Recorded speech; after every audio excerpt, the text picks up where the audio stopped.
in many organizations. We're also, it's a hybrid event to enable participants from Canada and from the US to log on. So we know that the fight for your time and your attention today and this week generally is fierce. So thank you very much for being here with us. We have a great panel of speakers who, and I'm quoting Aija here, are stoked to speak to you about crypto. And so I will let them do, and they have a lot to say, so I'll be extremely brief. I just wanted to let you know that in a time where being united for each other and stronger together and disruption seem to be the pervasive themes, we thought it was particularly topical for several young arbitration associations to get together and discuss a topic that is disrupting our industry, cryptocurrency. But we do not want to stop here.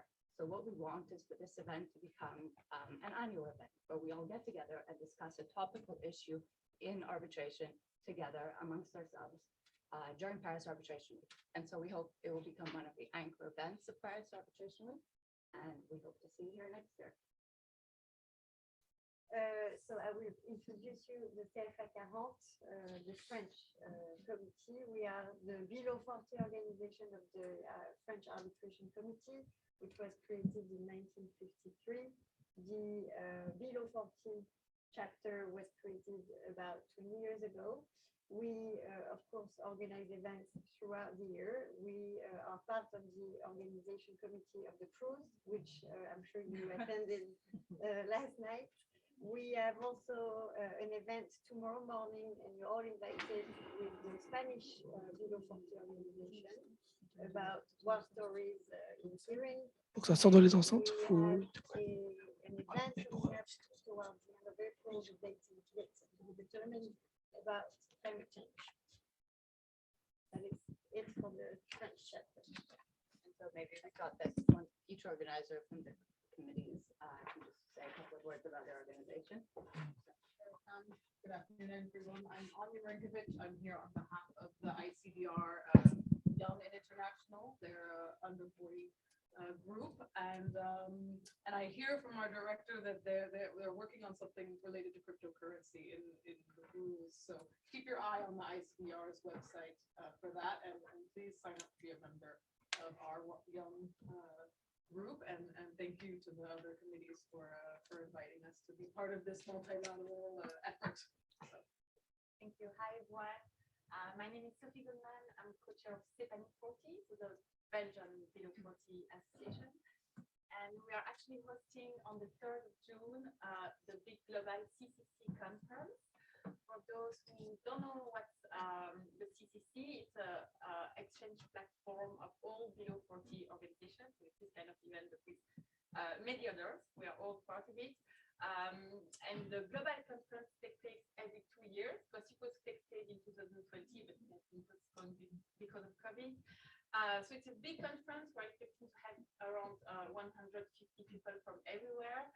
It's going to be super great. It starts on Thursday night, so on the 2nd of June with a kickoff party. Then you have the conference on Friday, a dinner and a party on Friday as well, and there's social event on Saturday. You can find all the information on our website, which is ccc.brussels2022.com. And you can also follow our Stephanie 40 LinkedIn page, and you will find all the information. Thank you. Hello, I'm Marie Balancini. I'm one of the current ICC YCAP reps for Europe and Russia. As you probably know, the YCAP is the Below 40 Association for the ICC, and we gather more than 20,000 members across the globe. With 7 chapters. Today is the final event for the YCAP in the context of the Paris Arbitration Week. It's the 3rd. We also were very happy to participate in the organization of the Young Arbitration Cruise yesterday night. And we're happy to finish the week with the rest of the young organizations in the context of the Paris Arbitration Week. On a more personal note, I'm a member of Auguste Bouzy, who is the firm is really happy to host the event here today, and we're very happy to have you all with us today. Thank you.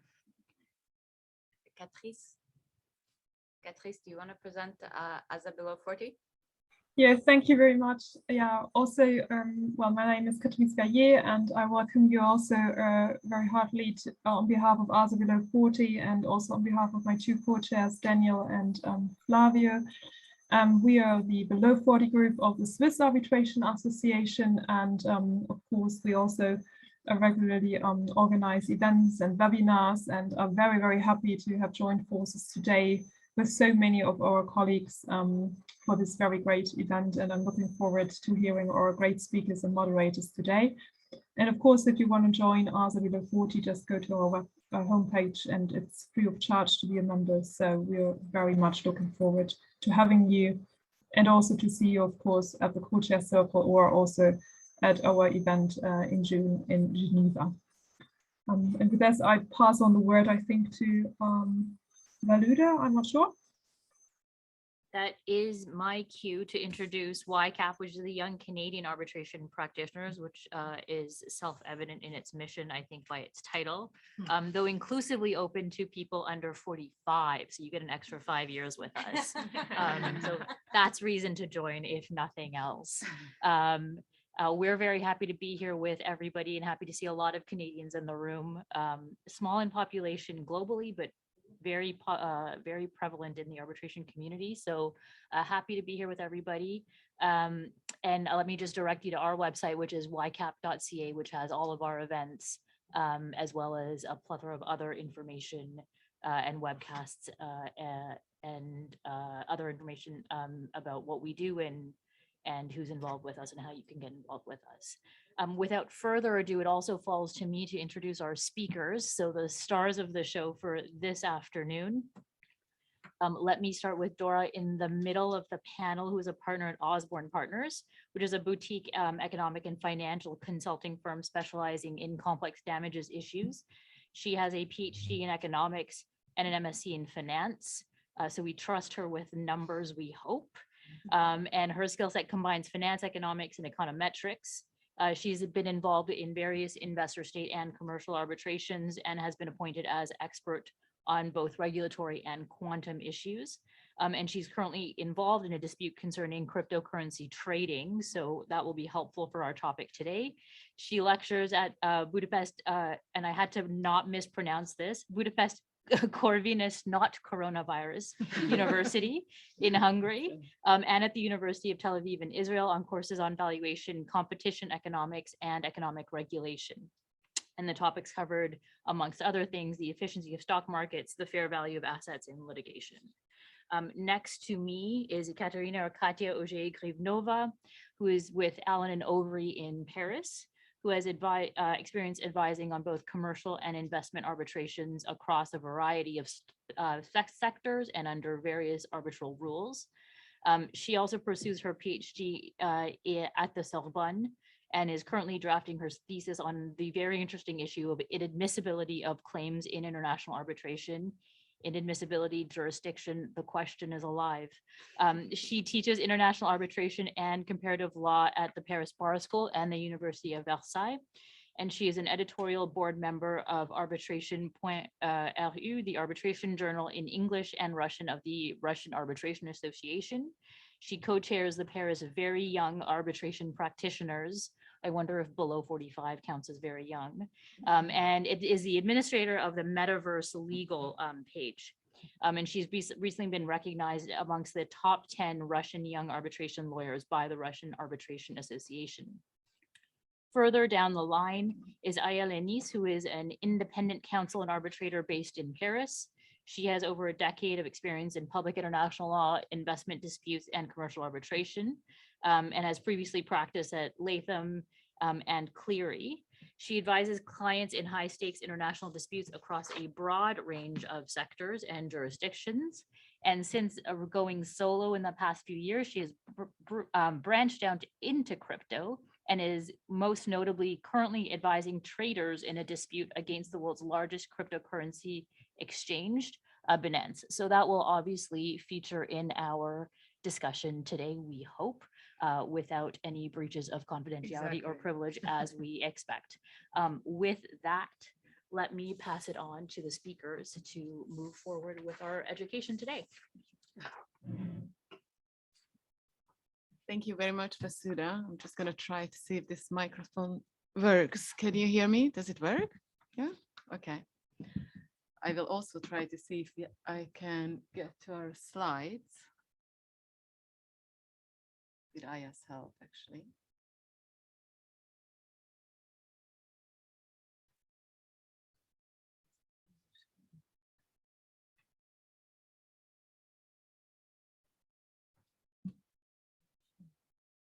Maybe we need some help here. Technical difficulty. Kira, can you launch the PowerPoint presentation from your end and share your For screen? sure, no problem. And please speak in the mic so people online can hear you. It's on. It's on. Perfect. Yeah, I'll get closer to it so they can hear better. Just to confirm, can everyone see the screen? We can. Okay, perfect. Kira, I might ask you then to just go on with it. I don't know if we can click from here. Okay, just let me know when you want me to change the slide and I'd be happy to. Okay, so if you could just go one slide ahead. So first of all, thank you very much, Vasuda, for the introduction, and thanks for all the organizers for the opportunity to speak about this fascinating topic. I'm going to kick us off with some introductions, and I thought I'll start at the very basics, just for the sake of those who haven't had any exposure or much exposure to cryptos yet. But I hope that everybody will find something new and interesting in this introductory session. So Kira, if you could go to the next slide, I'm just going to start with a definition used by the Bank of England. So the Bank of England thinks of cryptocurrencies as electronic cash that uses a peer-to-peer system and a super secure technology to record ownership and transactions without the involvement of any government or central banks, other commercial banks. Kira, if you could go to the next slide, please. Now that secure technology obviously is the blockchain. Probably everybody has heard of it. It is an incorruptible digital ledger which records economic transactions, can be programmed to record not just financial transactions, but anything of value. Okay. Now, how does that work? So in order to add a new block to the existing chain of information, we have a number of programmers around the world who have very, very powerful computers, and they are competing to try to solve a computational puzzle. And what is this puzzle? Basically, they have to take the identifier of the latest block of information, so that's an identifier including the code itself, and then attach to it the information contained in the new set of transactions that is supposed to become the new block. And they have to, through an algorithm, generate a code which has to meet certain criteria. Okay, so they'll try this over and over again. The code that comes out doesn't meet the criteria, but at some point as they change the input information, that happens. And the winner is the miner who is going to get the reward, which is Bitcoins. And everybody sees the information, it gets attached to the block, and now the blockchain is longer. Kira, if you could go to the next slide, please. Now, for now, cryptocurrencies are mainly used for trading. And here you can see the largest cryptocurrencies by market capitalization. Probably everybody knows that Bitcoin is the largest. It currently has a market cap, which is the price of the Bitcoin multiplied by the number of coins issued. It currently has a market cap of $900 billion. And then you can see the second is Ethereum, and you can also see a few others listed on the slide. Now, Bitcoin was originally intended to replace national currencies, or for the use of, like we use national currencies. Ethereum is said to have been launched to deal with smart contracts originally, but for now it is really a competitor of Bitcoin. And you can see some stable coins, Tether and USD coin on the list. You can see that it has a price of 1. So it's 1-to-1 priced to the US dollar. Stable coins are coins that are backed with a reserve asset. And the idea is that they would benefit from the stability of the price as well as, you know, what the cryptos offer, the privacy, the decentralized nature, and the secure technology itself. Kira, if you can go to the next. Well, actually on this slide, sorry, wanted to mention that, of course, at the moment, maybe, the largest platforms where cryptos are trading are Binance, Huobi, and Coinbase. And currently these three account for about 35% of all transactions. Next slide, please, Kira. Okay, so Bitcoin has a fascinating story. It was first introduced in 2009 by a person who refers to themselves as Satoshi Nakamoto, still unknown. One interesting feature of Bitcoin is that there will only ever be 21 million coins released. And currently, we already have 19 million in circulation, but the last one is expected to be released in around 2140. So it's going to take some time. Bitcoins, there are obviously different estimates of how they are used, but according to an estimate shown here on this slide, about 11 million of them are held as investment. Okay, so someone earned or bought the Bitcoin and it has been sitting in their wallets for a considerable amount of time. Now, apparently nearly 4 million Bitcoins are assumed to be lost. And that's because there is no forgot my PIN code to the wallet. So, you know, if you don't remember how to get back to your wallet, then that's lost. And there are about 3.5 billion trading, as I said. So currently the largest use of Bitcoins and other coins is really trading on exchanges. And then the rest is expected to be mined over time, as I said. Now, there are only actually around 340,000 people who traded Bitcoin and cryptos. Well, actually, that's Bitcoin over 2020. And only 4 or 5% of them are professional traders. So all the others are who we call retail traders who deposit less than $10,000 on an exchange. Kira, next slide, please. Right, so one feature that is well known of cryptocurrencies, at least the ones that are not pegged to a reserve asset, is their price volatility. So on this slide, what you can see is a comparison in a 4-year period of the daily price changes of the British pound, oil prices, and Bitcoin. And as you can see, an up and down of 25% in the price on a daily basis is quite typical for Bitcoin, whereas for oil, we haven't seen a single day during this particular period, 4 years, where the price increased or decreased by more than 10%. And of course, the pound is pretty stable in comparison. Kira, next slide, please. And just to get a sense of the price evolution of Bitcoin, you can see that the price, particularly during the pandemic, ballooned and has been pretty volatile in the last 2 years. Next slide, Kira. Okay, so I'm going to introduce a few more instruments that are related to cryptos before passing on the mic to Aija.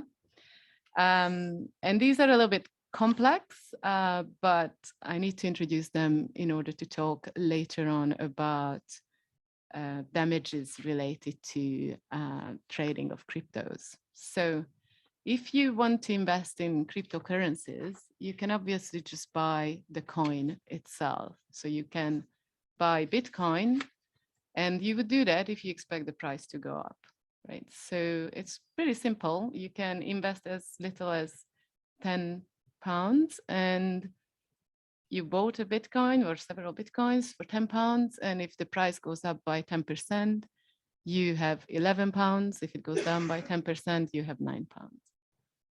Now you can also, instead of buying Bitcoins, you can buy a Bitcoin futures contract, okay?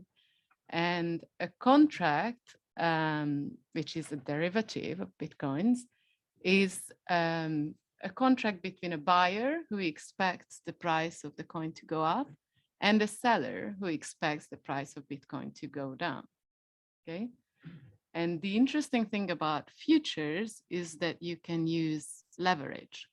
So you can take a much larger position on the exchange than the amount of money that you deposit with the exchange. Okay? But in order to do that, the exchange will require you to maintain a margin. So I'll explain how this works. Imagine you have £100 to invest in Bitcoin, and you tell the exchange that you want to use a 20 times leverage. Okay? And the exchange will say, okay, deposit your £100. We open a position for you for £2,000, right? 20 times. But the exchange will tell you that at all times you will have to maintain a margin of £10. Okay? Now, you open your position, and let's say the price of Bitcoin goes up by 5%. Your position is worth from 2,000 increased to 2,100. Okay, so you gained 100 on an investment of 100 only. That's 100% return. And now what happens when the coin's price goes down by 5%? You will lose 100 and you wiped out your original investment completely. Now, before that happens, the exchange will tell you, as you get close to your required maintenance margin of 10, hey, you have to put in more money, otherwise we are going to close down your position. And so you can do that. You can put in more money, but if you don't do that and the price did go down by 5%, then the exchange will liquidate your position. And that's the end of it. You wiped your investment out. So that's futures. And Kira, if you go to the next slide, I'll introduce very briefly another derivative, which is a derivative of derivative. And that's the leveraged token. And this is also a leveraged product. For example, ETH up and ETH down are products that are leveraged tokens. And they benefit, ETH up benefits when the price of Ethereum, the second largest coin, goes up. And ETH down benefits when the price of Ethereum goes down. So if you expect Ethereum to go up, you may invest in ETH up. It's a leveraged product.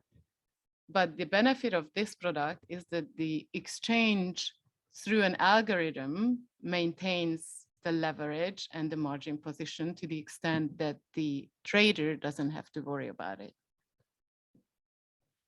So the leverage is defined by the algorithm, but as Binance here explains, you can see in the circle on the slide, Ethereum up, so ETH up, is expected to generate 1.25 times to 4 times gains when the price of Ethereum rises. Okay, so that's the leverage tokens, and I'll get back to these products when we talk about damages. And for now, I'm just gonna hand over to Aija to talk about some fun stuff. Thank you, Dora.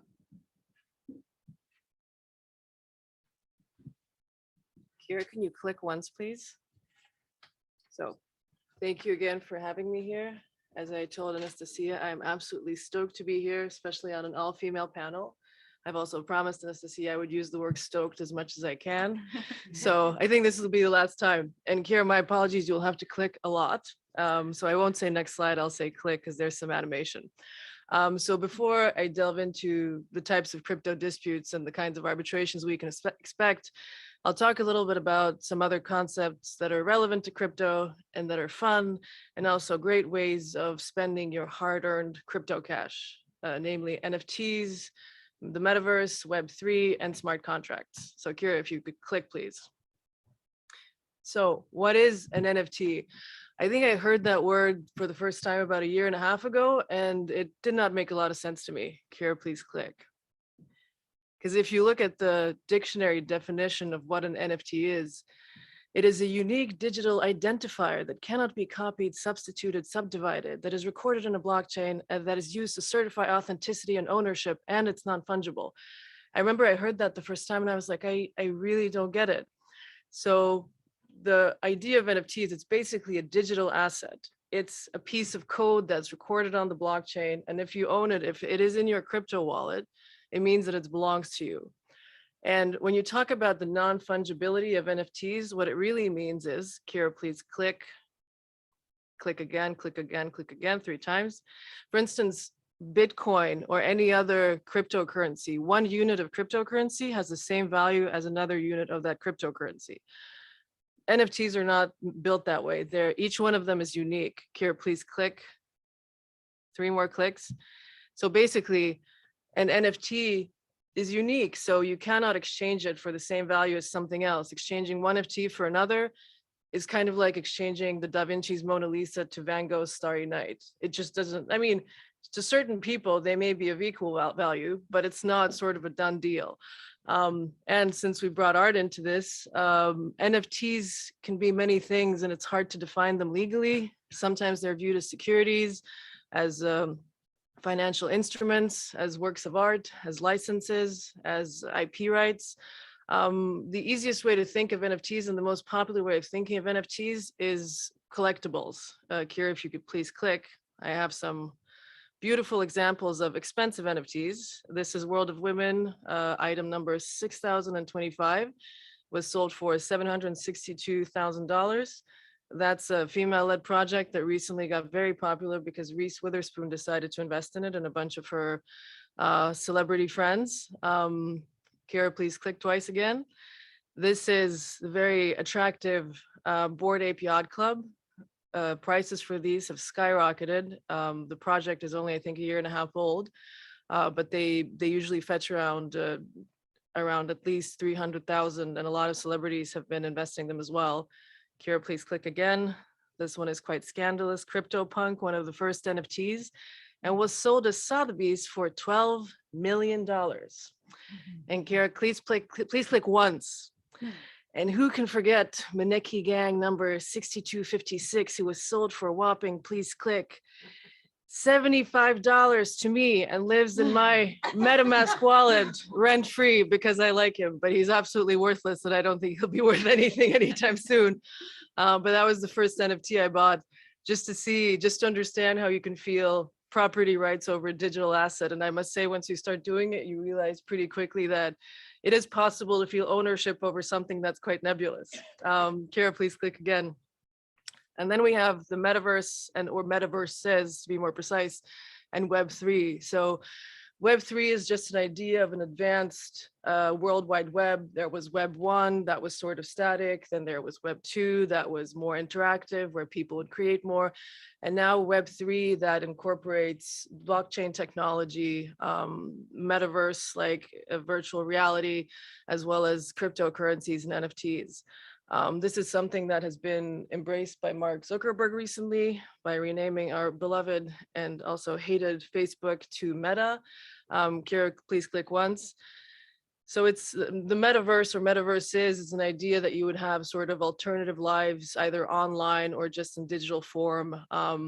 It seems a little bit out there right now, but if you think about it, it could be helpful for both litigation and arbitration. You can imagine virtual hearings.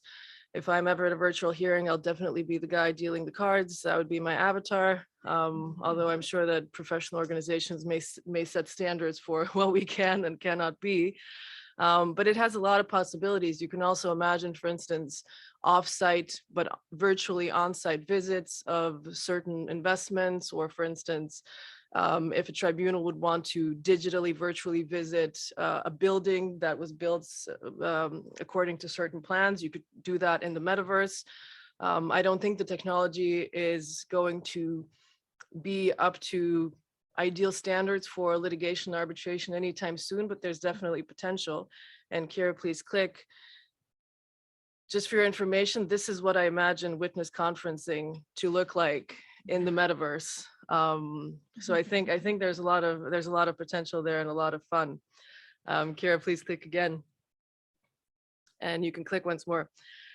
So you have another thing that is deeply ingrained within blockchain are smart contracts that are basically coded contracts that would execute themselves automatically. Kira, please click once more.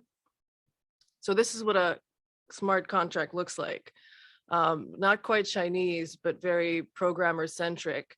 The parties would basically say, you know, let's do a contract, let's do it in a smart contract format. They'd get a coder, or maybe they themselves are so advanced that they can code them. And the code would contain definitions and certain commands, and would have obviously lead to certain results if certain things happened. Kira, please click again. So parties code a smart contract either by themselves or with a third party. Click twice, please. And once it has been coded and goes live, it goes live on the blockchain and it's there forever unless you delete it. So smart contracts cannot be changed. For instance, if the parties later on decide that they want to change something in the contract, they have to delete it from the blockchain and then come up with a new solution. Please click twice again.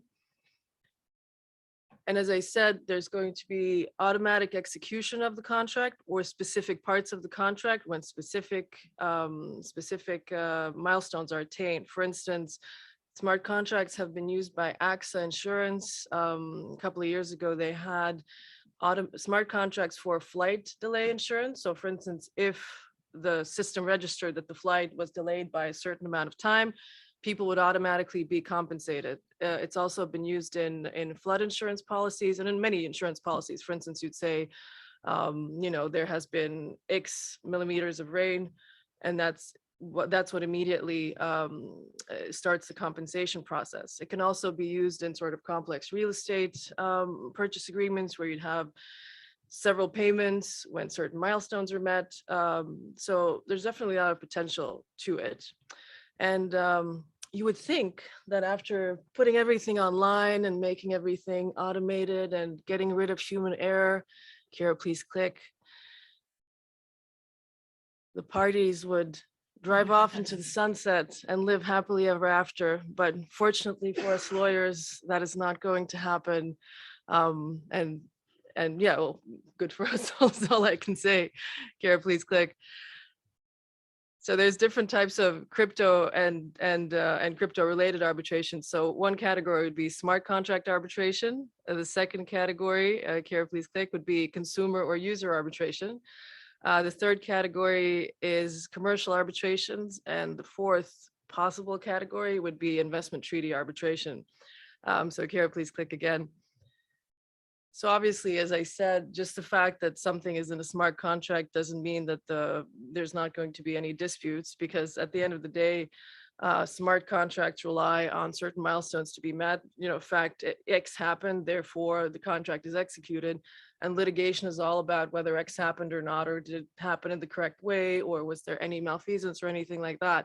So there's a couple of scenarios that could bring about smart contract disputes. Kira, please click 5 times.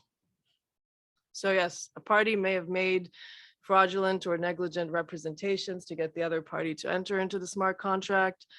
The code that was programmed in the contract may not reflect what the parties actually meant. As I mentioned, that would require the parties to delete the smart contract from the blockchain and add another one. There could be just coding errors, which could be imputable either to one of the parties or potentially the third party coding the contract. And obviously there's illegality when one of the parties or both had wanted to use a smart contract for criminal or other dubious means. And then there's also capacity to enter into a smart contract. Because a lot of smart contracts are online, there's not necessarily a process where you check parties' ages, mental state, etc. So that is also a potential eventuality. Kira, please click again. So then we have a category that Dora and I are familiar with because we've done some work in it. There's a lot of crypto actors. There's different types of companies. There's trading platforms.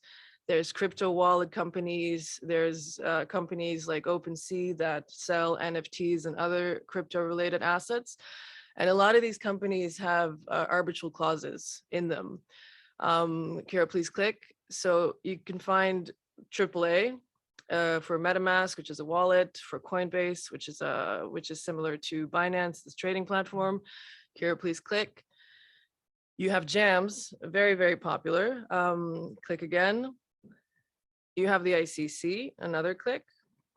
You have the Hong Kong Arbitration Center, click again. You have CPR and click once more. You have a very interesting FTX has ad hoc arbitration in Antigua, following the Antigua law on arbitration. And I'll just stay on the slide a little bit because there's a company dear to our hearts here. As you see, there's Binance appears twice. There's currently 2 arbitrations against Binance. It's the largest trading platform. There's one under the ICC rules and another which I am involved in Hong Kong. And that's because the terms of use can change for any of these companies. The terms of use can be changed, and just like that, the moment they want to change them. So after the first arbitration was started, they went from ICC to Hong Kong. On both arbitrations relate to let's call them malfunctions or not properly functioning systems of the trading platform. In the ICC case, a trader was liquidated. According to them and according to publicly available information about that case, the liquidation was calculated in an incorrect manner. And in the Hong Kong proceedings, there are many traders who lost money around a certain date when they were either trading futures or trading tokens, and the platform just refused to operate.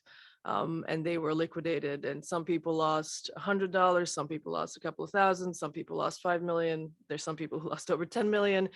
As you see, crypto is not just volatile as a market, it's also a lot of these platforms, you can gain a lot, you can earn a lot of money in one day, but you can also lose a lot of money in one day.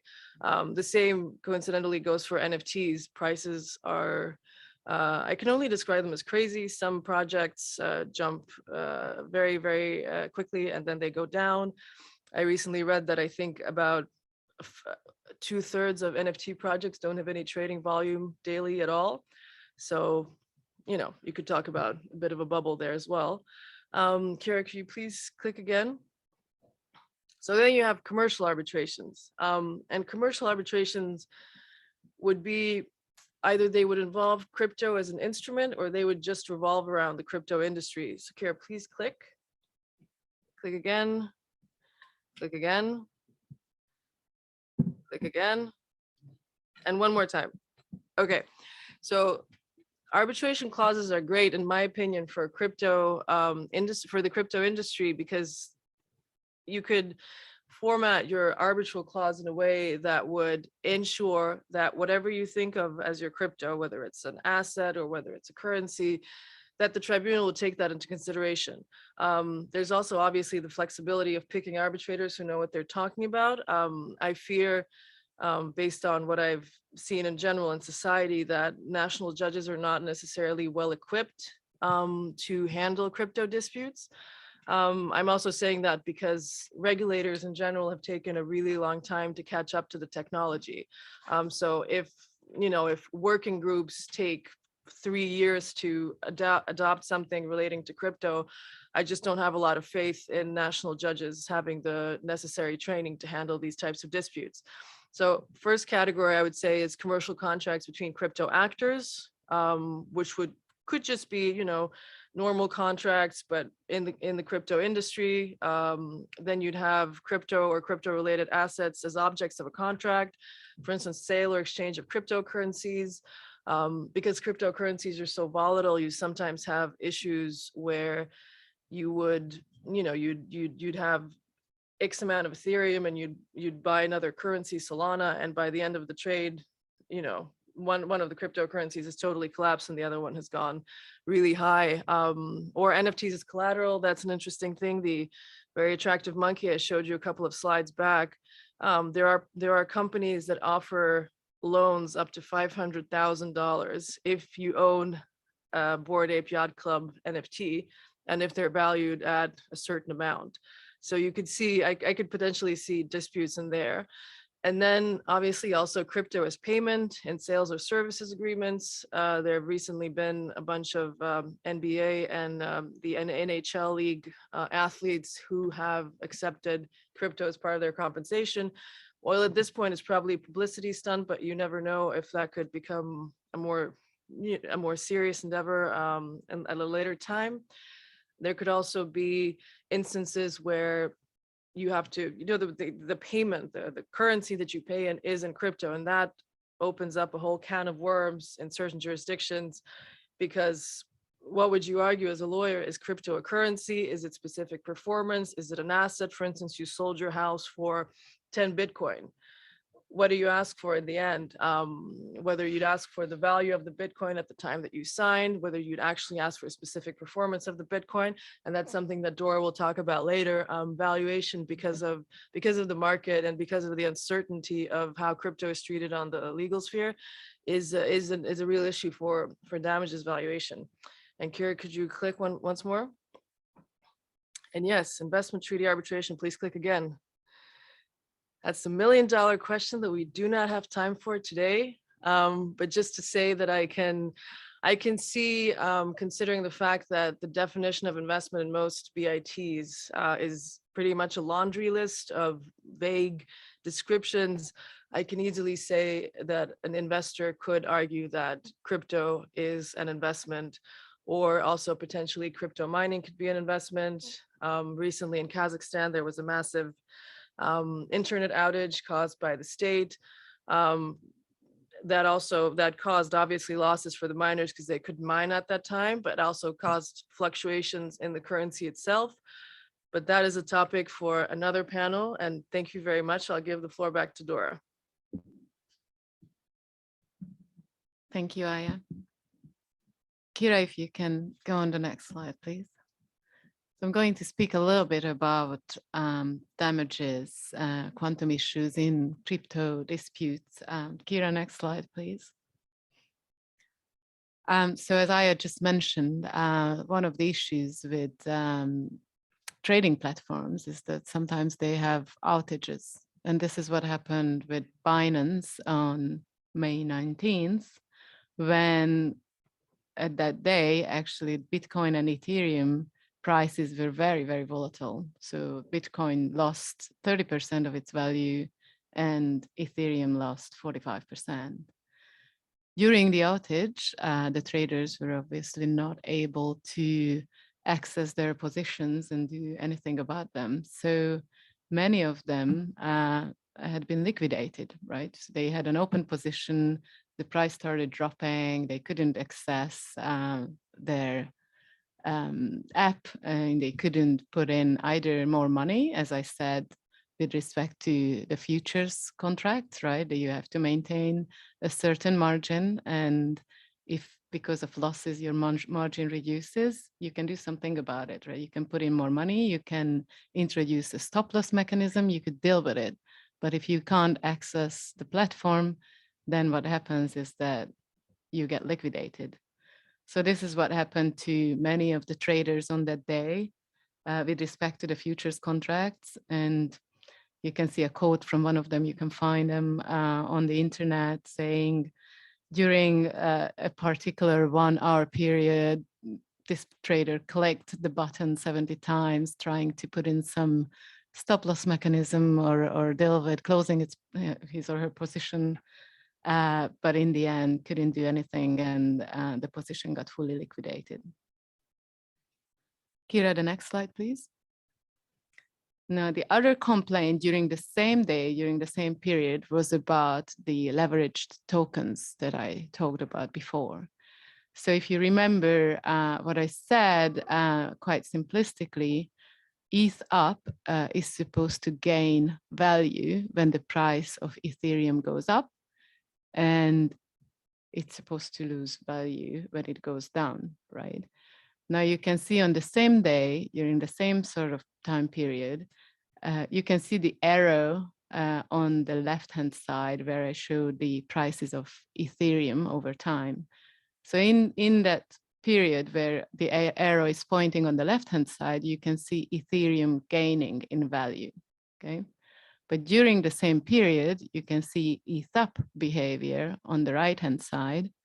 And instead of gaining leveraged value, Ethereum actually collapses, okay? So is this a faulty token behavior, or is this actually behaving in a way it should? It's just that the traders perhaps didn't quite understand how the product works. Either way, if you have a lot of traders complaining about the situation and believing that the tokens are faulty, this might be a result of the confusion by Binance's simplistic description of the product. Kira, next slide, please. Right, so this type of complaints and claims cause some complexities for quantum and damages experts, right? So first of all, the theory of loss is not straightforward. It might be a bit more straightforward in the case of the futures, because you can hypothesize that if the trader had access to his or her account, they could have mitigated their loss, they could have stopped the position at some point, closed the position, put in more money, they could have done something about the trading. But even in that case, a counterfactual scenario is not that easy. In the case of the tokens, you first need to demonstrate that they had a faulty behavior. And that is, of course, quite complicated because the tokens behave according to the algorithm that Binance had put in place. So analyzing that as an outside expert, you know, whether the tokens did indeed behave as the algorithm was supposed to create the behavior, or whether there was any influence from the outage, that's quite a complex question, right? There are, of course, other practical issues as well, and that is related mainly to data issues. So partly there is obviously, as I mentioned, an information asymmetry between the exchange and the valuer, but there is also just the sheer volume of data that is very, very difficult to deal with.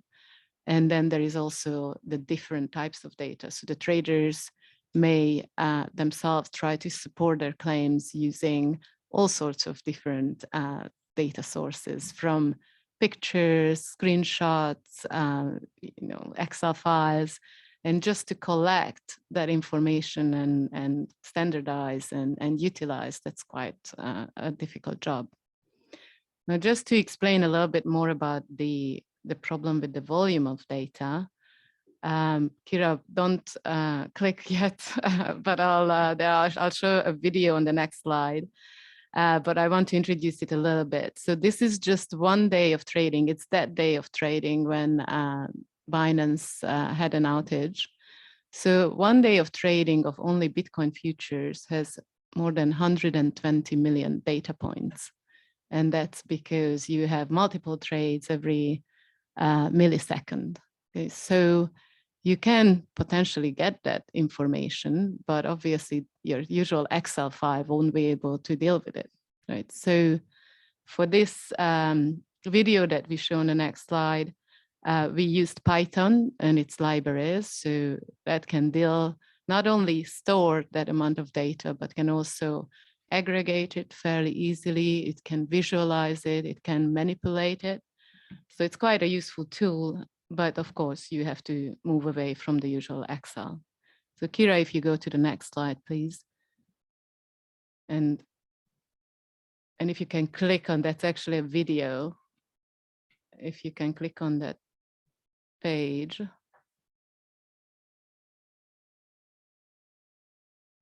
Just give me 1 second. Or may not. This is why we need the metaverse. Yes.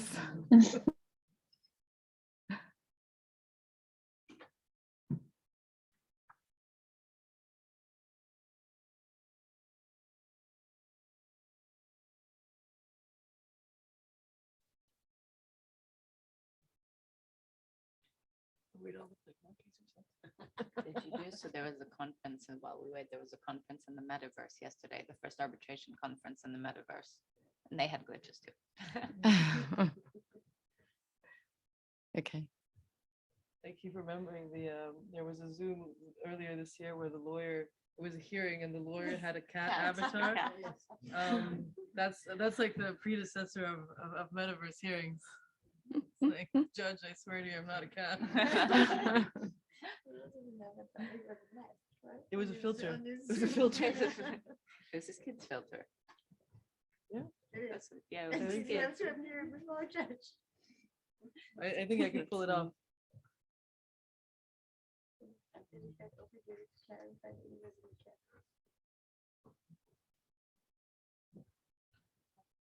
Kira, maybe just put on the picture and Dora can explain without the animation. Yeah, it's okay. It's actually, not essential. It was my last slide, and I think, it's the video itself where you show how you can manipulate the data that is useful, but otherwise it's not particularly necessary to go with it. And maybe Katja would like to start. I don't know if you need your slides.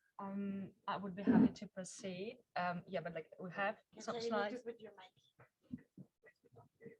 Okay, is it better now? Yep. Yeah. Okay. So I would address the enforcement of decisions in cryptocurrency.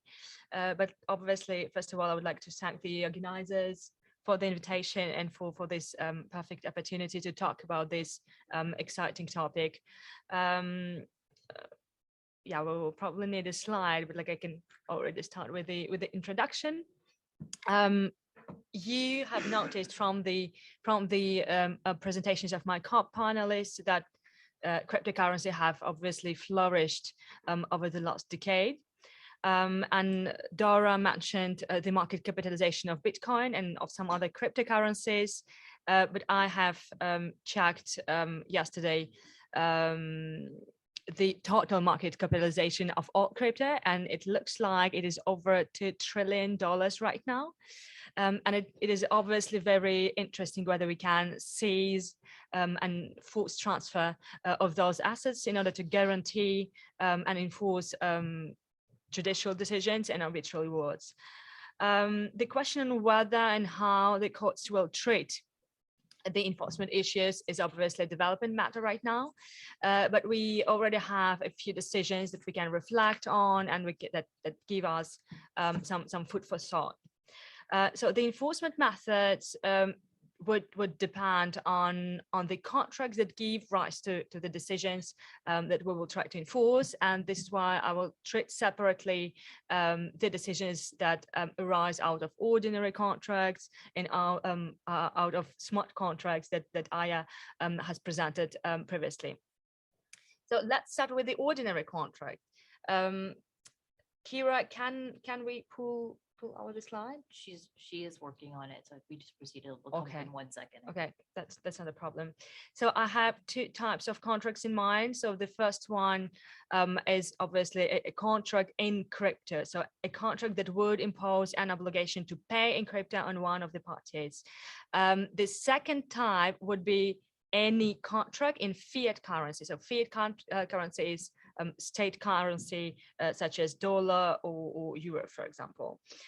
So following the same distinction, we can say that the decisions that all those contracts give rise to can also be in crypto and can be also in fiat currency.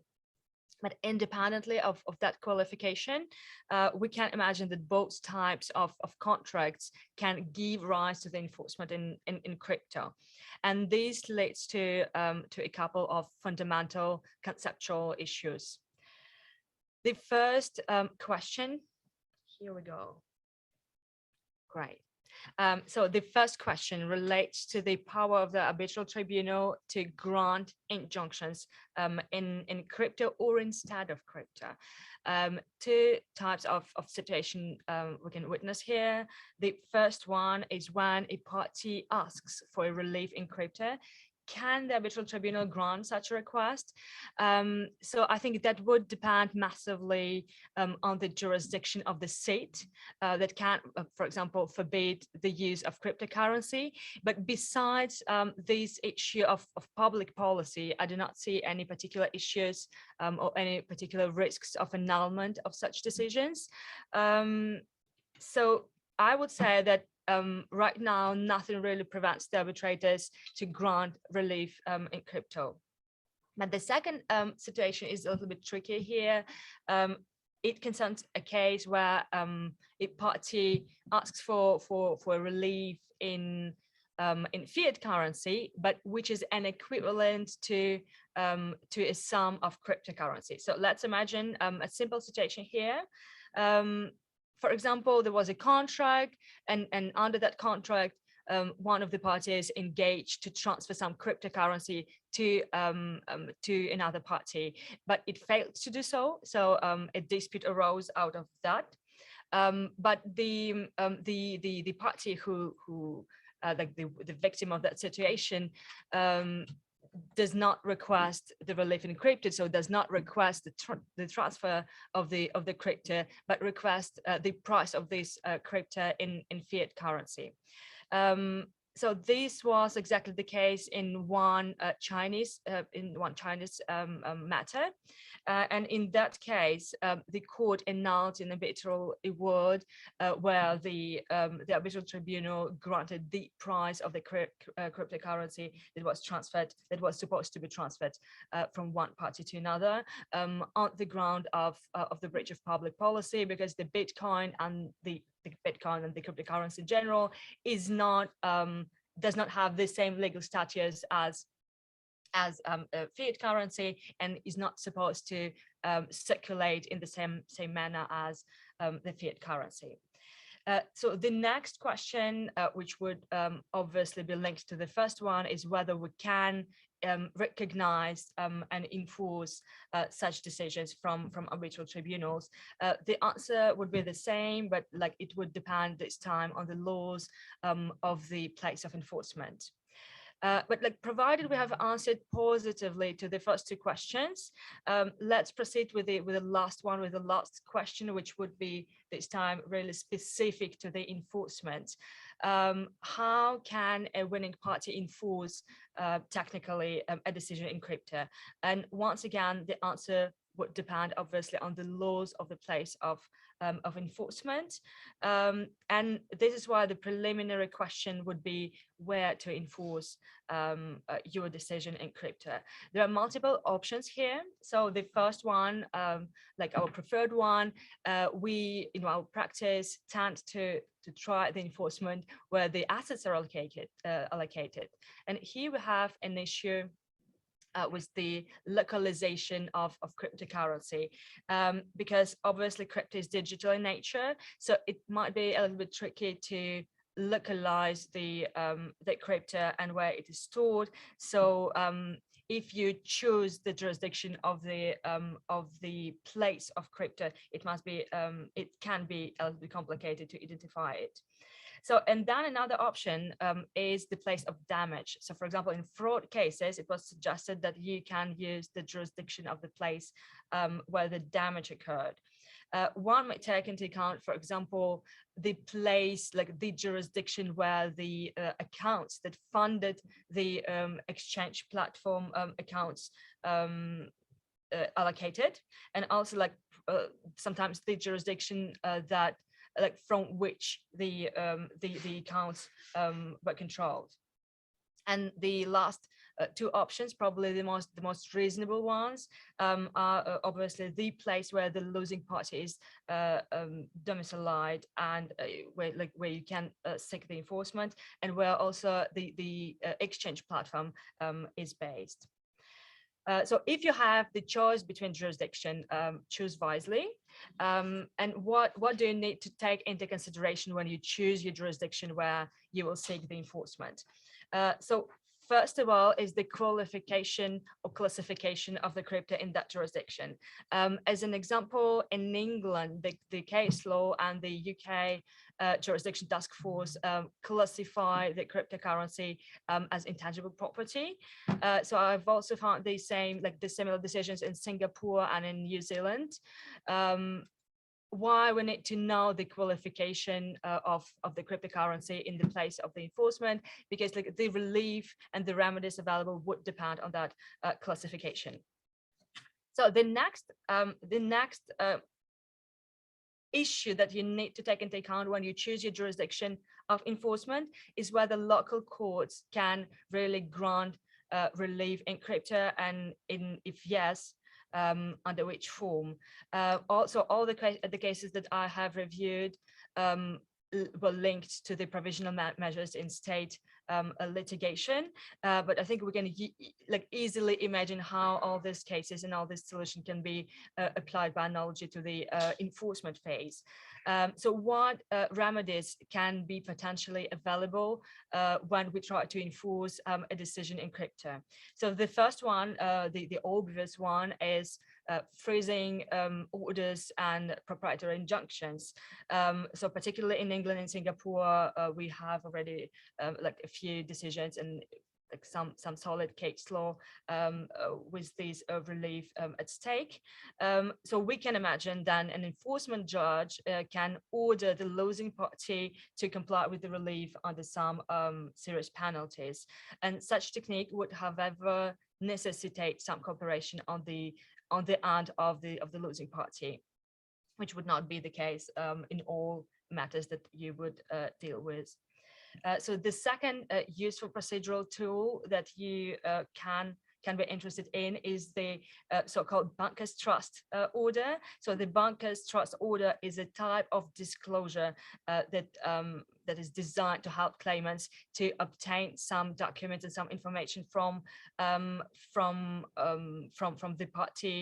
opposing party, and to trace some stolen money and some stolen property. And this case can be like this type of remedy can be very useful against the exchange platforms, for example.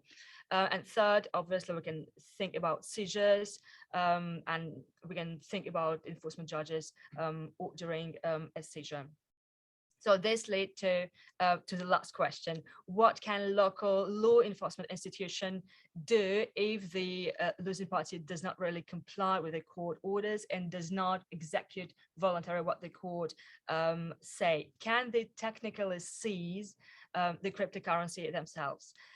So this thing is easier said than done, because crypto is not physically possessed, and it is pure virtual, and you or the bailiffs would first need to identify the crypto and then try to seize it. But like even identification can be very tricky sometimes. But this thing is, okay, it's complicated, but it's not impossible. But however, once you have identified your crypto, you need to seize it. So, and here it is almost impossible to do this if you do not have any cooperation from the exchange-based and cryptocurrency platforms. So in sum, the best way to enforce would be obviously to ask the court to impose penalties on the losing party in case where it does not execute voluntarily the decision of the court. And I'm switching here to the second type of the enforcement. Kira, can we please go to the next slide? So Aija has exposed you very extensively and presented the smart contracts, and we will need this explication for this slide. This type of enforcement involves the smart contract. So as Aija has told you, the smart contracts are basically a piece of code that execute itself themselves automatically. But despite this tactical appearance, the UK task force on jurisdiction concluded that these type of contracts are capable of satisfying the basic requirements for an English law contract. But let's imagine we have this smart contract. How can we use it for the enforcement? So the smart contracts can be guaranteed by crypto or some other digital assets, such as NFT, for example. This means that the parties can put some cryptocurrency into the smart contract when they conclude the smart contract. And this would allow an automatic transfer of that crypto assets at the time when one of the parties executes its contractual obligations. And here we can see that the enforcement would be much more easy because it's automatic and it basically exempts the winning party from seeking the enforcement after it receives a decision. This is the end of my presentation. So Kira didn't have too much work to do with my slides. So I think we would be happy to take your questions. I'm gonna take liberties with the first question, and it's gonna sound a little bit flippant, but I promise it's not intended that way. Do we see arbitrations happening in the metaverse? And if so, what is the jurisdiction? It's not signed up to the New York Convention. So what happens when you get to the enforcement stage? You know, I guess there's a whole host of issues. What do you guys think about that idea? I mean, I think I don't know about arbitrations in the metaverse. I think Katja does more work on that than I do. I don't think the technology is there to really realistically do that. I've heard about sort of sexual harassment in the metaverse already, people buying and selling land. I do think for me, at the end of the day, it's still based on some sort of money. And at the end of the day, it's going to be real life parties, even though there's avatars. So I don't really see arbitration in the metaverse as something like completely divorced from our current reality, but Katja, maybe you think you have another opinion. So I think that we need to distinguish between just the hearings that would take place in the metaverse, and here there is no problem of the enforcement or recognition of the arbitral awards. But then if we can see the metaverse as a seat, like that can definitely lead to some enforcement issues. But like here we can use the smart contracts, and if we use the smart contracts that are guaranteed by cryptocurrency, they can be executed automatically. So we do not need to use this enforcement space after we have some arbitration in the metaverse.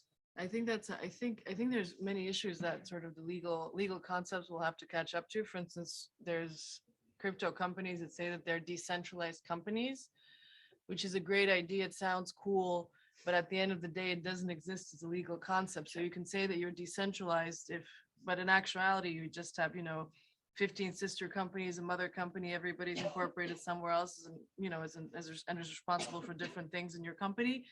You're still a normal company, just nobody knows where your headquarters are, you know?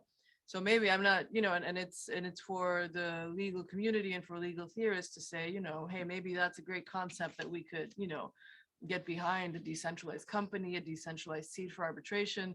But I don't think it's, somebody will have to invent that. Either, the legal community will have to take active steps in doing that, or we'll have to end up in a sort of in a dead end before a tribunal who will then come up with something.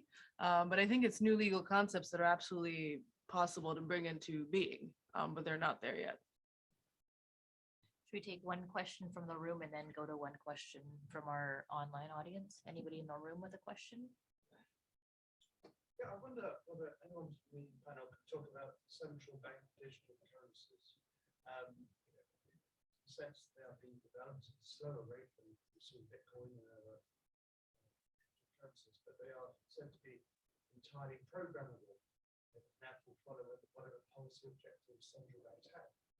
How would that work with ordinary commerce, let alone consumers? I mean, to me, central bank cryptocurrencies are kind of the same thing as like a digital euro. It's the same as a euro. It's just in crypto form. Cryptocurrencies that are sort of realer in that sense that they're not just a digital reiteration of a fiat currency, probably has potential for communities for closed communities, I would say. I know that crypto has been used in refugee camps for Syrian refugees.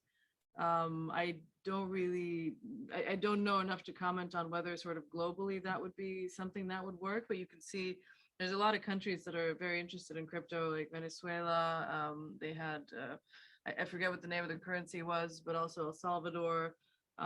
So it's definitely something that's being developed, but I don't know enough about that specific topic to really comment.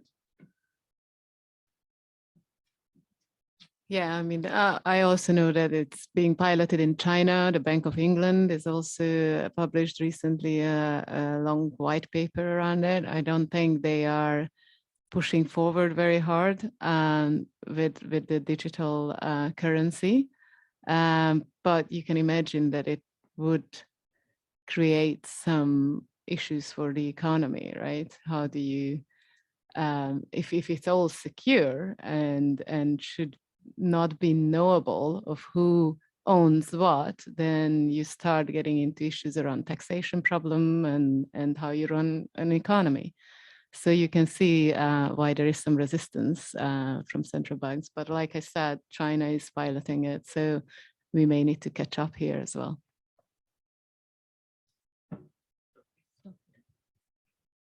Can we go to an online question that I'll come? Oh, you don't have a question, you have an answer. Please. Who's gonna answer for us? I mean, Dora will know more than me about this, but my understanding is that the UK is trying very hard to establish digital currency as being an asset. And work has been done by think tanks to try to normalize it. I guess political will is going to do the rest, and we'll see how production is. But there's definitely a move forward in that direction in the UK. And that's all I can say about it, but I'm sure I don't think so. I mean, I don't think I know more than you do. I think, you know, I know that there is an attempt and there is quite a lot of work being put into it, but that's the extent of it. The UK legal system, you know, applicable to that type of currency. Okay. That's it. You may remember one of Dora's charts where it showed you the volume of Bitcoin that is simply being held, the volume of Bitcoin that has been lost, and the volume of Bitcoin that is being traded. You may have noticed that what you didn't see there was the volume of Bitcoin in circulation being used as if it were money. And the reason is because if it was on that chart, you wouldn't be able to see it. So one of the things that might happen with central bank sponsored cryptocurrencies is that they might actually be used for retail transactions. That, I think, as Anthony was suggesting, would be quite interesting. But we're going to have a few years to debate what's going to be principle before we have to worry about what's going on. I think the issue with cryptocurrencies is that they have to be adopted by a certain community, and that's why I said I see national cryptocurrencies sort of staying within a closed group, because what would be, you know, it'd be hard to, for instance, there's countries, I think there's Rio de Janeiro that accepts tax payments in crypto. If you pay in crypto, you get a 10% discount, which is amazing. So obviously people within that jurisdiction and within that community have an interest to buy, would have an interest to buy a specific crypto. If, for instance, it would be a national crypto you have to pay in. But for instance, for me in Paris, I would not necessarily be interested in buying a national cryptocurrency. So I think the utility would probably be a bit more geographical and localized, but at the same time, I mean, I think crypto in general brings up so many questions in so many different contexts, but it's a great thing because it expands the global market, it expands people's opportunities and possibilities. So I think we're all excited to see what's going to happen. There's an online question from Abdullah Akpinar, who's asking, could you please mention briefly about the legislative regulations in force in UK and EU about crypto assets? So what he's particularly interested is knowing whether the crypto asset savings of a person can be inherited to his or her heirs. That is an excellent question. Does anybody know the very specific answer to that? Intuitively, I would say yes, because it is classified as a property, so you can inherit like any type of property. You need I the would PIN imagine. code, no? You need You a, will need the PIN code. the issue is that, yeah, the issue is, I don't think crypto wallet providers have thought that far. Because basically when you own crypto, you open up a crypto wallet and you have your little password, and then you have a recovery phrase that will be a string of words that will be like phone, bottle, chair, thunderstorm, cat. And if you Which lose is that, it is impossible to remember. it's impossible to remember, it's impossible to fake. And if you lose it, you know, no more bye your crypto, you know. There's that's why there's so much Bitcoin that was lost, because I think in the beginning people kind of did it for fun. They, you know, they opened up a wallet and started mining, and then they forgot about it, and now they find themselves billionaires, but you know, their hard drive is in a trash can somewhere, or they don't remember that there's a guy who actually bought the whole garbage disposal area where he thinks he threw away his computer, where the hard drive holds like billions of Bitcoin. So I think that's an issue, but that's also something that as I said, like, you know, maybe it's also like a consumer right thing where the wallet providers would think of that, where you could sort of, you know, when your contract, when you get the wallet, you can also say, in case of my death, please contact, you know, this person, or transfer all of my assets to another wallet. I think it would be, otherwise it could be difficult to enforce from a national court perspective. So building on your question, if you have money managers who are, you know, managing families' Mhm. wealth, and they encourage families to invest in Bitcoin, and normally they will do all the transactions Yeah. for the family. So it's the money manager that has the crypto wallet It and is did- investing on behalf of the family, or is So, it? so it depends. There's, for instance, Binance has, and the terms of use, there can only be one person per trading account. So for instance, if you would trade for, depends, I imagine you could give a certain amount of money to your financial manager, which would then invest along with all the other funds with his own account, and then pay you out. And if he loses And the if you lose, password, then if he loses the he loses password, his he- password, then the- all the families yeah, are, and all of the Kennedy clan is left with nothing.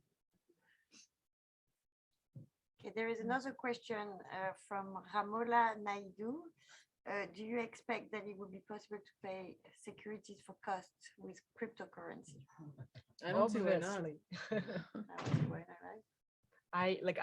I totally believe in the future of cryptocurrency. So I think like in the nearest future we will be able to pay our bottle of water in cryptocurrency, and that definitely works for the security of costs as well. If I may add something on this, I think I just read a very recent case in the UK where someone wanted to use the cryptocurrency as a physical cost, and the court would not accept it because of the volatility of it. But I mean, we can see what will happen further. As of now, the UK court said no.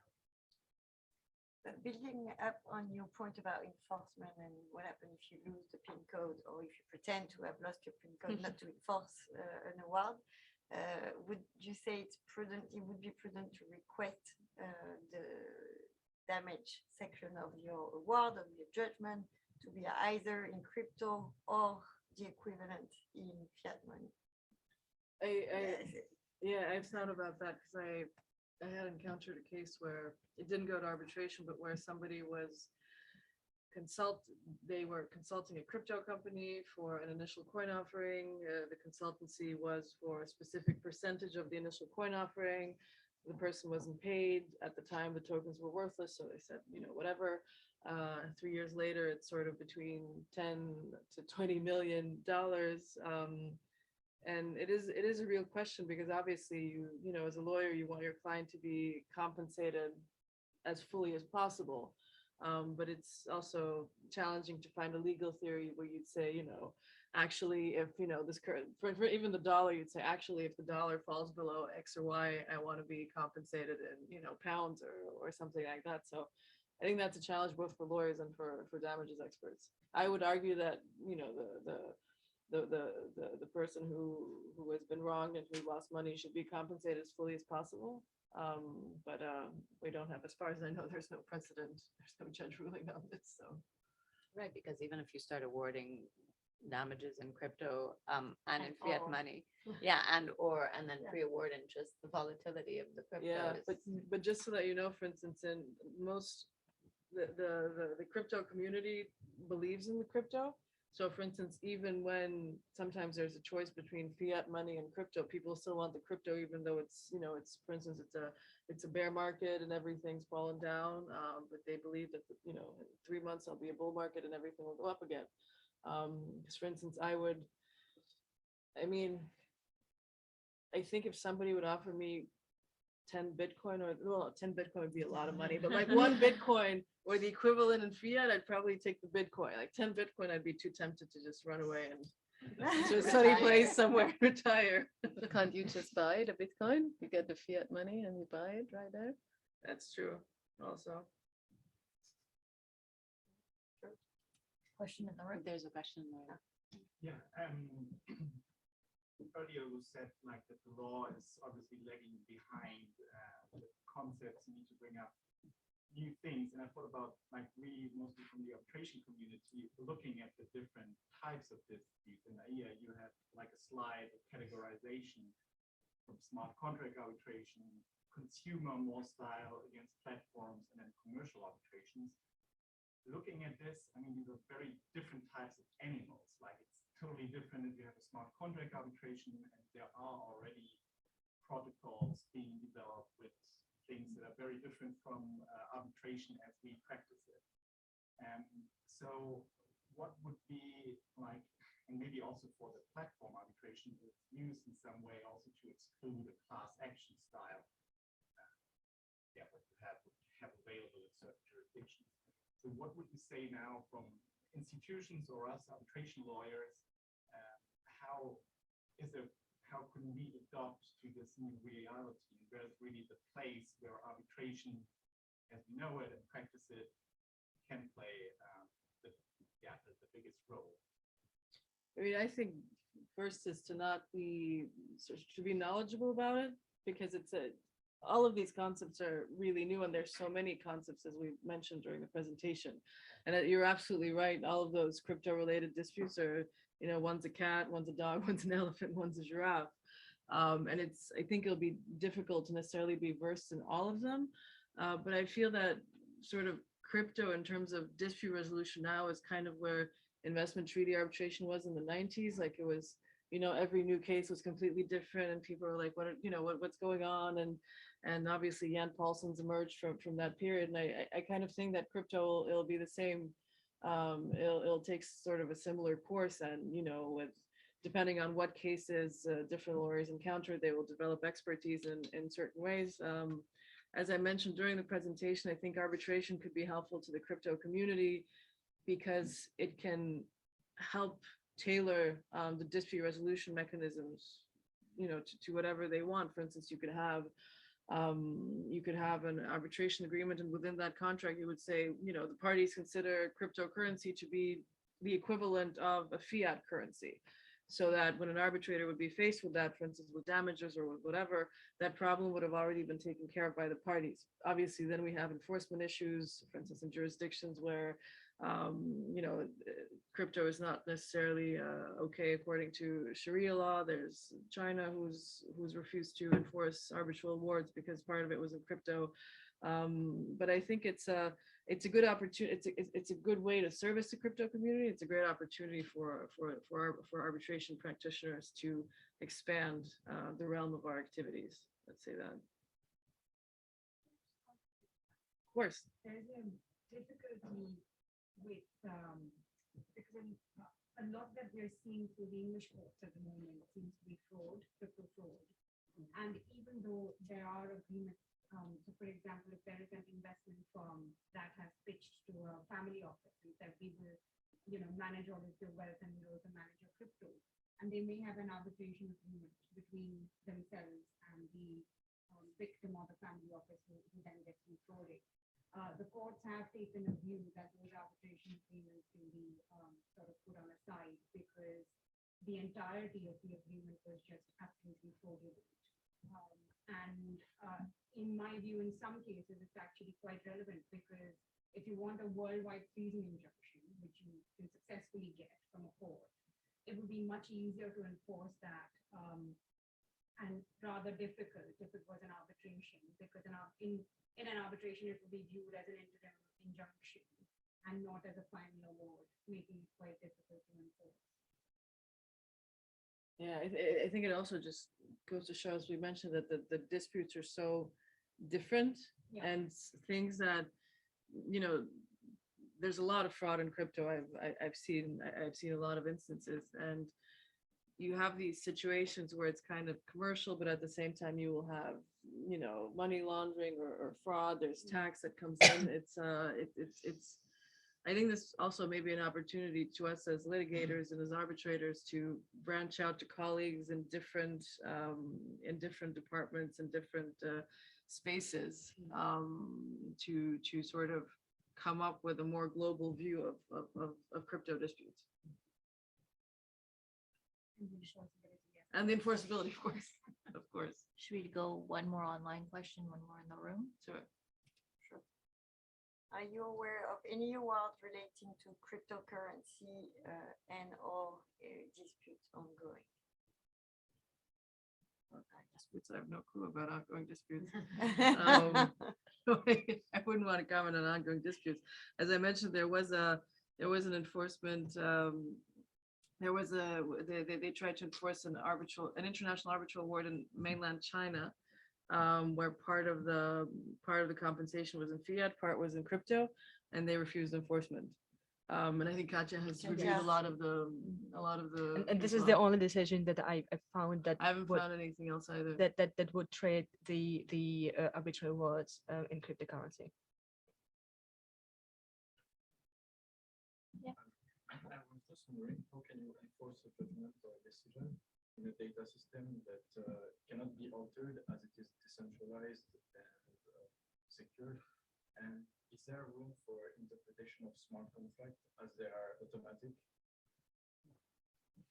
So yes, like I would take the last part of your question, like can we interpret the smart contracts? So we can, and some of the smart contracts would include, for example, an arbitration clause, and that would need that would mean that in fact the arbitral tribunal that would be constituted would decide whether the term was complied with or not.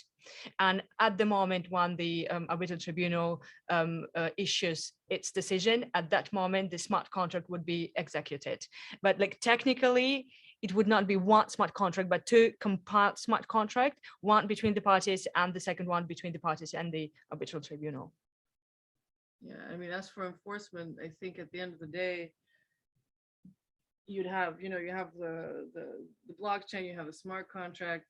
But at the end of the day, the people who have to sign them and input the information are people you could find, where national courts can find them, freeze their assets, freeze other assets, and compel them to act.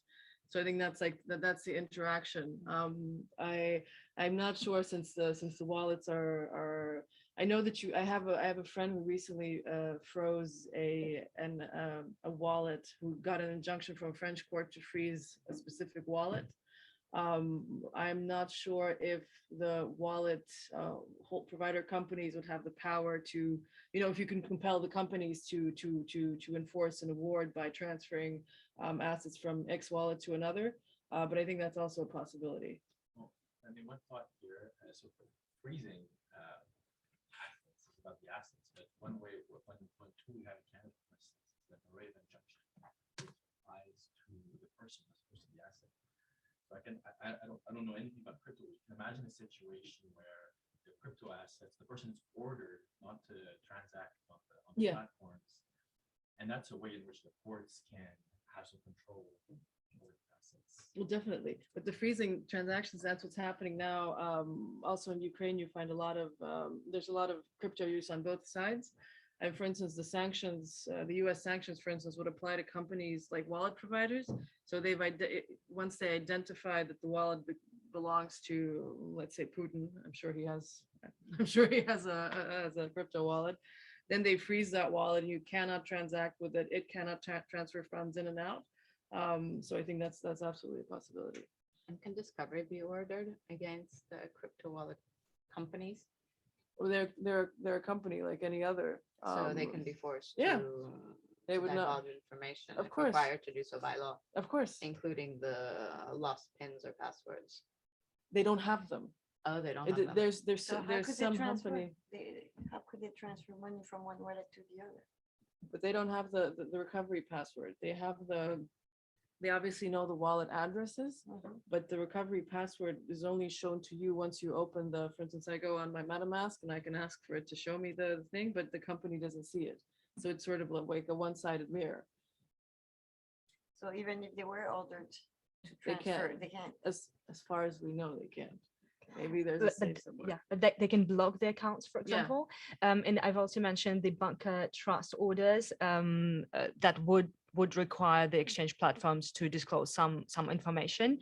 So this is possible, and I've found some cases in like before the UK courts and Singaporean case courts, and the judges both in the UK and in Singapore,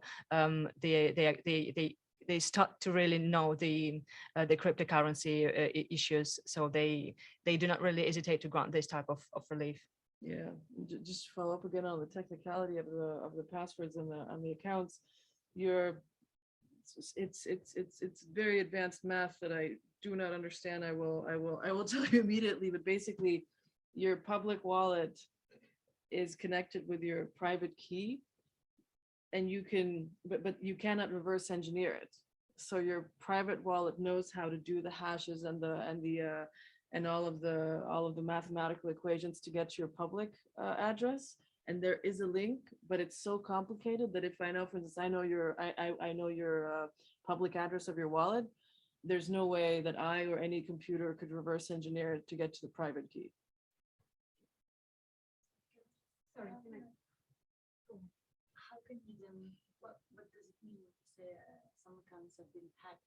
Does it mean that they reversed that way actually? No, I think it's mostly when you say hacked, I would imagine that and I'm no expert in this, I would imagine it's just general computer hacking where they somehow get data from the computer that was used to access the wallet.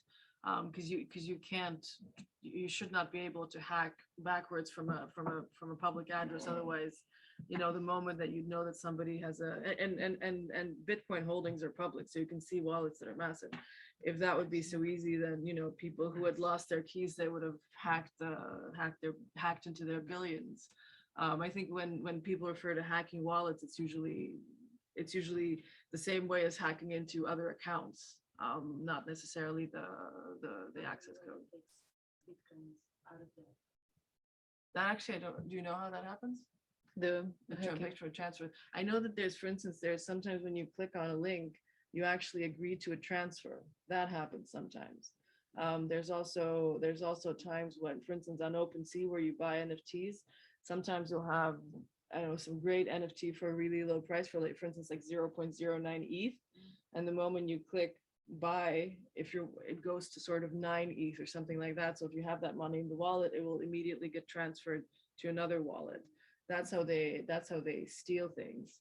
But there also have been instances of NFTs disappearing from wallets and cryptocurrencies disappearing from wallets, and that is something that I think would be interesting to look into more. Yeah, and there are a lot of phishing attacks right now, so Yeah. we have like quite extensive case law on in that regard as well. So I'm conscious of time, but I'm also conscious of two other things. One, that we have quite a lot of questions online, and two, that our friends at Auguste Debussy are kindly hosting drinks for us afterwards. So if we can take one last question online, and then any other questions in the room, let's move it to a more social setting, and enjoy them with a beverage. So there is a question from Alejandro Martinez Sanchez. He says, if a company owns cryptos and the company who owns the wallet is in X state, would they be considered a foreign asset? Should the cryptos be considered as located in the country where the wallet is, so state X, or the country where the company is domiciled, so state A? It depends on what you want to do and what are your chances of getting enforcement of that decision. Katja, what do you think? I feel like I mentioned in my presentation that you can choose between multiple jurisdiction where you can seek enforcement, and I think that the major problem there would be that it's almost impossible to define the domicile of the cryptocurrency, like where the cryptocurrency is stored at that very moment, because like it can be easily transferred from one jurisdiction to another, because of its decentralized nature. So I think it's an interesting question, but like we need to see that Do it will be the decided on a public case-by-case international basis. law analysis and just track and see which law takes you where and where you end up. Yeah, I think you need to analyze, for instance, there's also, for instance, let's imagine one of these crypto platforms, they have an arbitration clause, and one of the people who suffered due to them is located in a jurisdiction that invalidates arbitration clauses that are, in consumer contracts, like Italy does that.